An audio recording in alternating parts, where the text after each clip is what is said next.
Rupa ဆိုတဲ့ပါဠိစကားကိုဗမာမှုဓာတ်ရိုက်ပြုမယ်ဆိုရင်သူကဖောက်ပြန်ခြင်းလို့အဓိပ္ပာယ်ရတယ်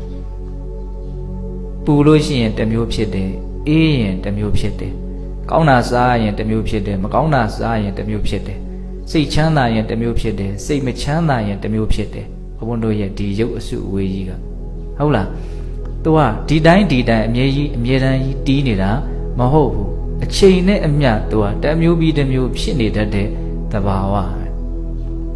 အဲ့ဒါကိုဘာလို့ဖောက်ပြန်မှုအစုဒီလိုနားလေရမှာဟုတ်လားတော့ကိုရုပ်ခန္ဓာကိုကြီးကိုဟောကိုညံလေးနဲ့အမှန်မြင်ကြည့်ပေါ့နော်အပေါ်ယံဖီလိန်ဝတ်စားထားတာကိုခဏဖယ်ပြီးတော့ရေတူအရေပါးလေးကိုမြင်နေလောက်ညံလေးနဲ့လှန်ပြီးတော့ကြည့်ကြည့်ပါလားတွေ့တန်ရဲရဲနဲ့သွေးတွေတကူလုံးလှက်ပတ်စီးဆင်းနေတာတွေ့ရမယ်နော်ဟုတ်တယ်မဟုတ်လားပြီးရင်ကိုစားတောက်ထားတဲ့အစာအာဟာရတွေထဲမှာရှိတယ်ကိုတောက်ထားတဲ့ရေတွေရှိတယ်ဟုတ်လား